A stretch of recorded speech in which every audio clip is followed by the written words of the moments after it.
We welcome you back to Man vs. Suburbs. Now we've found someone who's actually stuck in the suburbs. He has found his way here out of the city.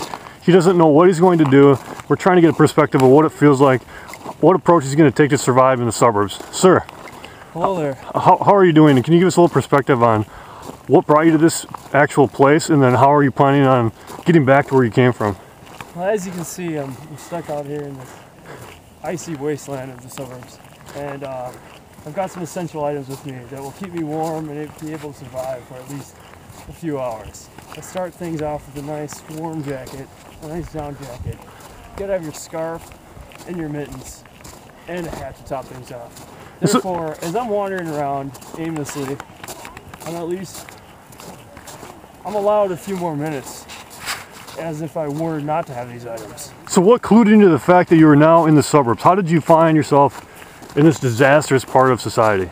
How did that happen? Well, as I was wandering through these neighborhoods, I realized that there weren't a lot of houses close together. It turns out that they were spread apart. And so one of these houses, is this what this is behind you? Is that what you're referring to? If you look at these houses, you notice that there aren't a lot of very old trees. They're more like newer age styles houses. They're a little larger property. They must have been built within the last like 20 to 30 years.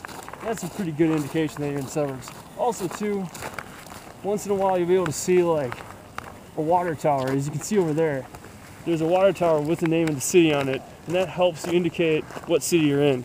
Once there's a name on this water tower. We've confirmed the water tower, so that's an indicator. So what you're trying to tell us is if the yard is spacious, there's some new shrubs or trees, you can tell you're in the suburbs based on how new it is. That's one indication, yes. And also too, you can tell from the curvature of this road. An old style building was more of a grid structure, and you notice with new suburbs that they try to make it more aesthetic with curvature to make it seem like they're in a more appealing environment for the inhabitants of this area. And so when you're on a road and you can't see straight down it for too long before it curves, you're probably in the burbs. So in summary for this section, a suburb is one which includes houses that are spacious with newer type of foliage and trees, and then roads that are seemingly curved to keep homeless people away from finding these areas. Okay, well thank you. We'll see you in a minute here for our next part.